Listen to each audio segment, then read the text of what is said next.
Hello students, welcome to আমগণিত channel. আমি আজকে তোমাদের সামনে হিট চ্যাপ্টারটি নিয়ে আলোচনা করব। আমরা হিট চ্যাপ্টারটি এর আগে একটি ক্লাস করেছিলাম, তোমরা দেখতে পেয়েছো।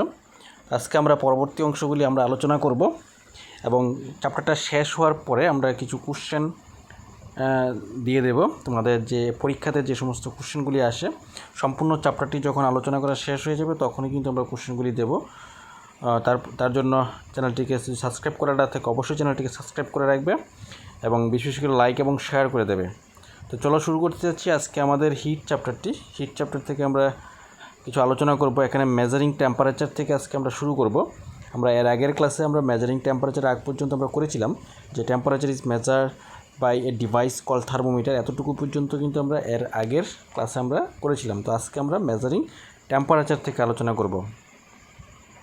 তো এখানে আমরা দেখতে পাচ্ছি যে the thermometer that measure our body temperature is called clinical thermometer. মানে আমাদের যে থার্মোমিটার দিয়ে আমাদের বডি টেম্পারেচার মেজারমেন্ট করা হয় তাকে বলা হয় clinical thermometer.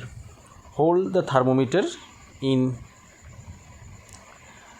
Your hand and examine it carefully. মানে আমাদের থার্মোমিটারটাকে ভালো করে ধরতে বলা হয়েছে এবং ভালো করে এক্সামাইন করতে বলা হয়েছে, পরীক্ষা করতে বলা হয়েছে।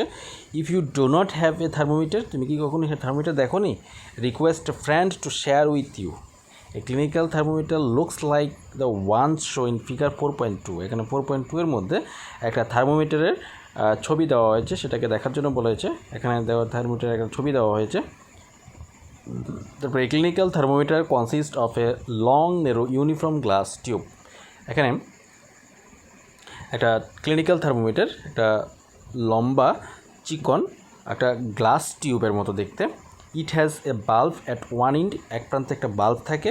This bulb contains mercury. এই বাল্বের মধ্যে একটা মার্কিউরি থাকে। এই যে এই বাল্বটা দেওয়া আছে এখানে, এই যে বাল্বটা, এটার মধ্যে কিন্তু মার্কিউরি থাকে। মার্কিউরিটা দেখতে শাইনি ব্ল্যাক কালার। হ্যাঁ, এখানে দেওয়া যায় outside the bulb a small shining thread of mercury can be seen. মানে খুব উজ্জ্বল যে মার্কিউরিটা খুব উজ্জ্বল, বাইরে থেকে দেখা যায়। If you do not see the mercury thread rotate the thermometer a bit till you see ইট।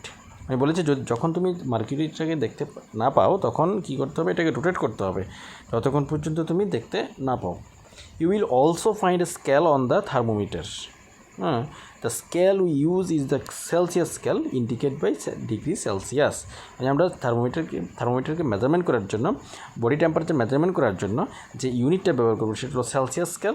এটাকে ইন্ডিকেট করা হয় ডিগ্রি সেলসিয়াস এই সিম্বলের মাধ্যমে। পরবর্তী এখানে দেওয়া হয়েছে যেটা খুব ইম্পর্ট্যান্ট, এটা থেকে 1 মার্কসের কোশ্চেন আসতে পারে। A clinical thermometer reads temperature from 35 degree Celsius to 42 degree Celsius. মানে আমাদের ক্লিনিক্যাল থার্মোমিটারের যে রেঞ্জটা দেওয়া থাকে 35 ডিগ্রি সেলসিয়াস টু 42 ডিগ্রি সেলসিয়াসের মধ্যেই রেঞ্জটা দেওয়া থাকে। তারপরে রিডিং থার্মোমিটার থেকে আমরা কী করে রিডিং নেব, অর্থাৎ পাঠ নেব। Let us learn how to read thermometer first. Note the temperature difference indicate between the two bigger marks. Also note down the number of division. মানে দুটা বড় নাম্বারকে আমরা মার্ক করতে বলেছে এবং তাদের মধ্যে কতগুলি ডিভিশন আছে সেগুলি আমাদেরকে দেখতে বলেছে। এখানে থার্মোমিটারটির মধ্যে তোমরা লক্ষ্য করো, এখানে যে থার্মোমিটার দেওয়া আছে এখানে কিন্তু ছোটো, মানে এখানে 36 এবং 37 দুটা বড় নাম্বার দেখতে পাচ্ছি। এখানে এইভাবে বড় মার্কসগুলিকে মার্ক করতে বলা হয়েছে এবং তার মধ্যে যে কয়টা ডিভিশন আছে, ছোটো ছোটো অনেকগুলি ডিভিশন দেওয়া হয়েছে, সে কয়টা ডিভিশন দেওয়া হয়েছে সেগুলি দেখতে বলা হয়েছে ভালো করে। পরবর্তীতে between this marks suppose the bigger marks read 1 degree, বড় মার্কসটিকে 1 ডিগ্রি ধরতে বলা হয়েছে। And there are 5 division between them, তাদের মধ্যে 5টা ডিভিশন দেওয়া হয়েছে। The 1 small division can read 1/5 degree Celsius.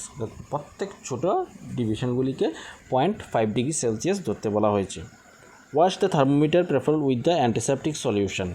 মানে অ্যান্টিসেপটিক সলিউশন দিয়ে থার্মোমিটারকে ভালো করে ওয়াশ করতে হবে। Hold it firmly and give it few jerk. The jerk will bring the level of mercury down. Ensure that it fell below 35 degree Celsius. মানে use করার আগে থার্মোমিটারকে কী করতে হবে, জার্ক দিতে হবে। জার্কটা কেন দেবো, কারণ জার্ক দিলে অনেক সময় আমরা যখন বডি টেম্পারেচার মেজারমেন্ট করি তখন কিন্তু মার্কিউরি লেভেলটা কিন্তু উপরের দিকে থাকে। তখন জার্ক দিলে কী হয়, তখন মার্কিউরি লেভেলটা মানে নিচে চলে যায়, মানে বাল্বের মধ্যে চলে যায়। তখন কিন্তু আমাদের মেজারমেন্ট করে টেম্পারেচার মেজারমেন্ট করলে আমাদের সঠিকভাবে মেজারমেন্ট আমরা করতে পারি। ঝাড় না দিলে আমাদের অনেক সময় টেম্পারেচার মেজারমেন্টটা সঠিক নাও হতে পারে। Now place the bulb of the thermometer under your tongue, মানে আমাদের জিহ্বার নিচে থার্মোমিটারকে রাখতে বলা হয়েছে। After 1 minute take the thermometer out and note the reading, মানে 1 মিনিট পরে আমাদের থার্মোমিটারকে বের করে আনতে হবে এবং রিডিং নিতে হবে। This is your body temperature, এটা হলো আমাদের body temperature. The temperature should always be state with its unit degree Celsius, এই টেম্পারেচারকে আমরা ডিগ্রি সেলসিয়াস দিয়ে আমরা লিখবো। The normal temperature of human body is 37 degree Celsius, আমাদের নর্মাল টেম্পারেচার হিউম্যান বডি যে নর্মাল টেম্পারেচার সেটা হলো 37 ডিগ্রি সেলসিয়াস। তো এখন আমাদের এই থার্মোমিটার দিয়ে যখন আমরা রিডিং নেব, রিডিং নেওয়ার সময় কিছু আমাদের সতর্কতা অবলম্বন করতে হবে। Precaution to be observe with reading a clinical thermometer, কী কী সতর্কতাগুলি আমাদের নিতে হবে? Thermometer should be washed before and after use, preferable with an antiseptic solution, মানে থার্মোমিটারকে ব্যবহার করার আগে এবং ব্যবহার করার পরে আমাদের অ্যান্টিসেপটিক সলিউশন দিয়ে এটাকে ভালো করে ওয়াশ করে নিতে হবে। Ensure that before use the mercury level is below 35 degree Celsius, মানে আমাদের মার্কিউরি লেভেলটা 35 ডিগ্রি সেলসিয়াসের নিচে আছে কি না সেটাকে কিন্তু এনশিওর করতে হবে আমাদের। Read the thermometer keeping the level of mercury along the line of sight, handling thermometer with care, if it hits against some hard object it can break, মানে থার্মোমিটারকে ভালোভাবে হ্যান্ডেল করতে হবে আমাদেরকে, কারণ এটা যদি কোনো হার্ড অবজেক্ট অর্থাৎ গরম অবজেক্টের কাছাকাছি যদি আসে তখন কিন্তু এটা কিন্তু ভেঙে যেতে পারে। Do not hold the thermometer by the bulb while reading it, আমাদের থার্মোমিটার দিয়ে পার্ট নেওয়ার সময় এটাকে কোনো সময় আমরা বাল্বের মধ্যে আমরা হাত দেবো না, বাল্বের মধ্যে হাত দিলে আমাদের টেম্পারেচারটা সঠিক নাও আসতে পারে। সাপোজ এখানে এটা পড়া হয়ে গেছে। পরবর্তীতে আমাদের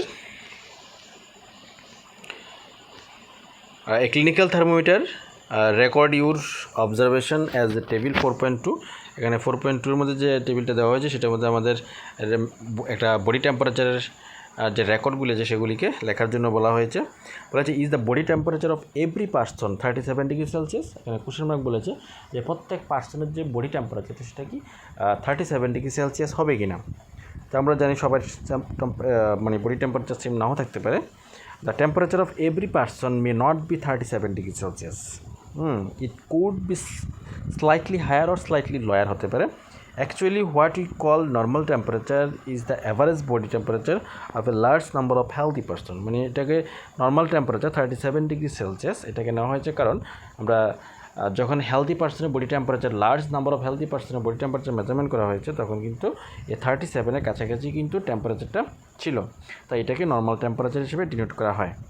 the clinical thermometer is designed to measure the temperature of human body only, clinical থার্মোমিটারটা শুধুমাত্র হিউম্যান বডি টেম্পারেচার মেজারমেন্ট করার জন্যই কিন্তু এটাকে ডিজাইন করা হয়। The temperature of human body normally does not go below 35 degree Celsius or above 42 degree Celsius.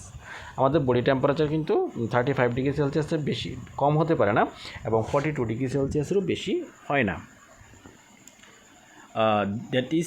That is the reason that the thermometer has the range 35 degree Celsius to 42 degree Celsius. মানে এই কারণে যেহেতু আমাদের body temperature 35 ডিগ্রির নিচে এবং 42 ডিগ্রির উপরে হতে পারে না, তার জন্য ক্লিনিক্যাল থার্মোমিটারের রেঞ্জটি 35 ডিগ্রি সেলসিয়াস টু 42 ডিগ্রি সেলসিয়াসই করা হয়ে থাকে। Next, this thermometer look at it carefully and note highest and lower, এখানে বলা হচ্ছে ল্যাবরেটরি থার্মোমিটার কথা। ল্যাবরেটরি থার্মোমিটার আমরা এর আগে ক্লিনিক্যাল থার্মোমিটার পড়েছি, এখন ল্যাবরেটরি থার্মোমিটার আমাদের বিভিন্ন ল্যাবের মধ্যে প্রয়োজন হয়, কাজ করার ক্ষেত্রে প্রয়োজন হয়, ল্যাবের টেম্পারেচার মেজারমেন্ট করার ক্ষেত্রে এটা কিন্তু ব্যবহার করা হয়। One such thermometer is known as laboratory thermometer.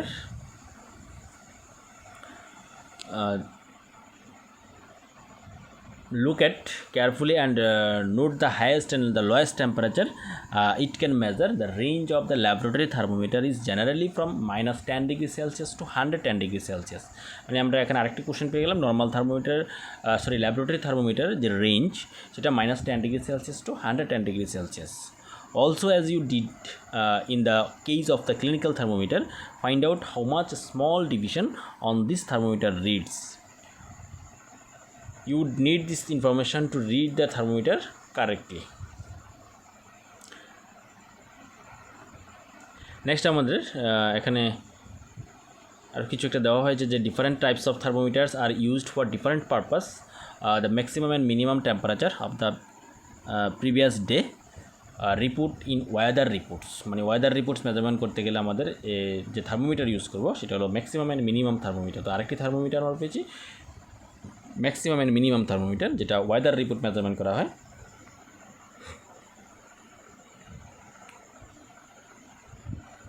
Next আমাদের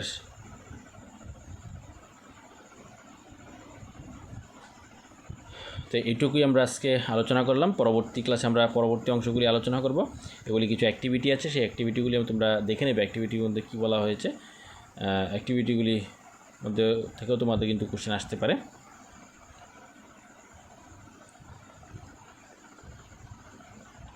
এখানে ক্লিনিক্যাল থার্মোমিটারের কথা বলা হয়েছে। এখানে ক্লিনিক্যাল থার্মোমিটারের ডায়াগ্রাম দেওয়া হয়েছে। এটা হলো ডিজিটাল থার্মোমিটার। আমরা এখন ম্যাক্সিমাম কিন্তু ডিজিটাল থার্মোমিটারই ইউজ করা হয়, কারণ ডিজিটাল থার্মোমিটারে কিন্তু মার্কিউরি যে টক্সিক সাবস্টেন্স, মার্কিউরি একটা টক্সিক সাবস্টেন্স, যেটা ক্লিনিক্যাল থার্মোমিটারে আগে ব্যবহার করা হতো। এখন কিন্তু ডিজিটাল থার্মোমিটার আর হওয়াতে সেই টক্সিক সাবস্টেন্স কিন্তু এখন প্রয়োজন হয় না, কারণ টক্সিক সাবস্টেন্স একটা খুব পয়জন, এটা আমাদের অনেক ক্ষতি করতে পারে, সেই জন্য এখন কিন্তু ডিজিটাল থার্মোমিটার ব্যবহার করা হয়। নেক্সট পরবর্তী ক্লাসে আমরা ট্রান্সফার অফ হিট কীভাবে ট্রান্সফার হতে পারে, কী কী প্রসেসের মাধ্যমে হিট ট্রান্সফার হয়, সেই প্রসেসগুলি আমরা পরবর্তী ক্লাসে জানব। তার জন্য তোমাদের যদি ভিডিওগুলি ভালো লাগে অবশ্যই চ্যানেলটিকে সাবস্ক্রাইব করে পাশে থাকবে এবং বেশি বেশি করে লাইক এবং শেয়ার করে দেবে। তো আজকের ভিডিওটা তোমাদের কেমন লেগেছে কমেন্টে জানাতে ভুলবে না।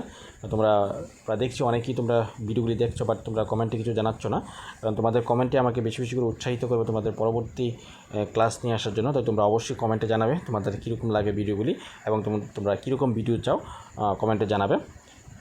Thank you.